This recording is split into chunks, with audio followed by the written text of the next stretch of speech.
We're going to use maps to determine useful information about the trips, and the purpose is to find the pertinent information for planning a trip.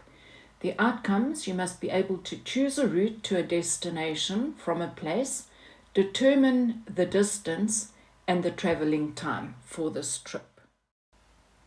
The first thing we're going to look at when planning a trip is the route. So we are going to travel from Port Elizabeth to Upington. And if we look at our map here, you will see this is Port Elizabeth down here, and Upington is there, and you will see it is the N10 that joins these two cities. So we are going to take this route from Port Elizabeth along the N10 up to Upington. So that gives us a general idea of the road we're going to take and the distance or the direction in which we are going to travel. The next thing that we have to look at is the distance. So if we look at the distance chart, I just want to make it a bit smaller. I cannot find Upington along here. So I look for Upington along this way. So it's in that row, and Port Elizabeth is in that column. So that is how I'm going to find the distance between Port Elizabeth and Upington, which is where these two lines intersect. So be aware of the fact that sometimes you won't be able to find the town on one of these axes. So the distance is 933 kilometers between those two towns. The next thing we're going to look at is the traveling time. So how long will this journey take? That's one of the most important questions that we ask. The first thing we need to discuss is when we travel, long distance traveling, we always talk about traveling at 100 kilometers per hour.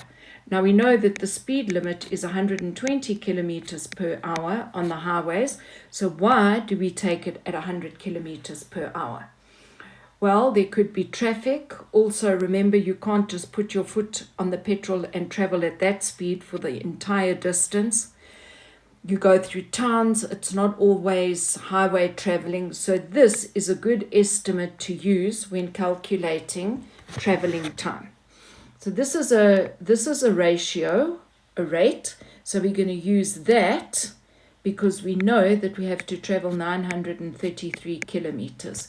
So if I take 100 kilometers to 1 hour equals, now remember I must have kilometers to hours on this side, and I've got 933 kilometers and X hours. Next thing I do, I just check that the units are the same, kilometers, kilometers, hours, hours. So everything is fine. I write that in fraction form. Equals 933 kilometers over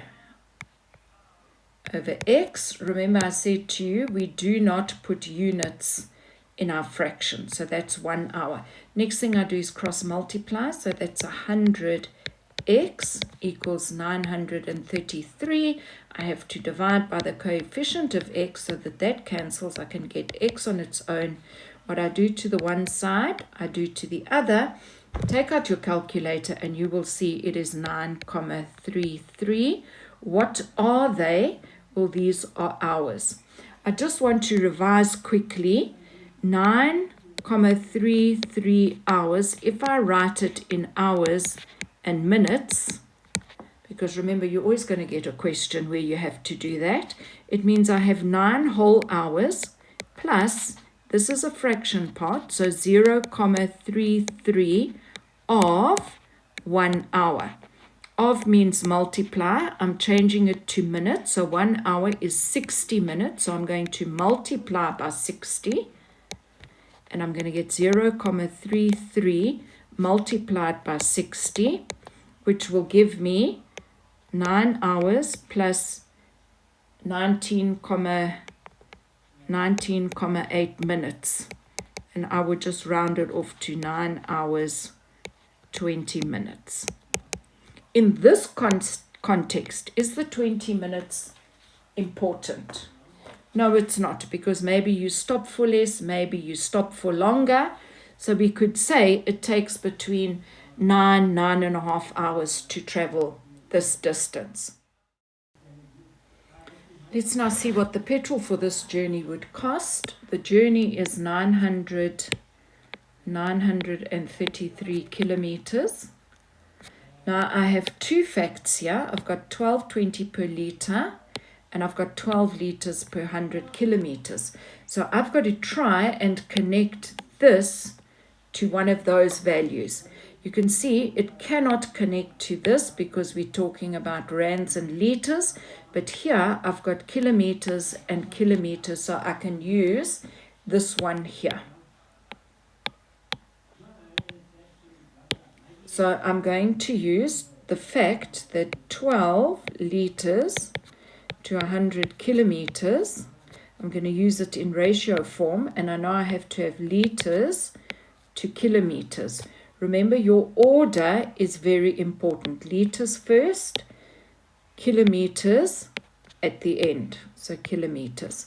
These are 933 kilometers, so I fill it in there.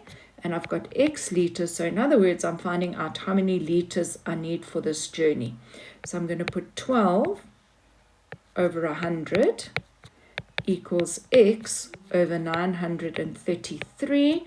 Cross multiply, that will be 100x, and if I multiply these two together, I will get 11,196. I've got to divide by 100, so those will cancel. X equals, and if I divide that by 100, I can just go 1, 2, because of my two noughts, 111,96. What are they? Well, these are litres, so I need 111,96 litres, which is nearly 112 litres. So I found out how much I need in fuel, but I now need to calculate the cost. So the cost of fuel is 12 Rand 20 per litre. I can write that as a rate, 12 Rand 20 to 1 litre equals rands to litres. These are litres, so I'm going to fill it in this side of the ratio, 111,96. Remember, if I have rands in front, I must have rands in front on the other side of the equal sign. And I need to find out how much it will cost, so I fill in an X, write this as fraction. So I've got 12,20 over 1 equals X over 111,96. 1 times X is X. If I multiply those together, I'm going to get 1,365,912 ... What are these? Well, X is rand, so this must be rands. That's why I've only calculated to 3 decimal places, because I must round to 2, which is there. I've also got to put a rand sign. So X rounded off is going to be 1,365. I'm rounding to that. 4 or less, let it rest. So that's going to be 91. What other things can you think of that will cost money for this journey? Well, there's wear and tear on the car, there are your toll roads, snacks on the road, and perhaps you need to even do a sleepover because it's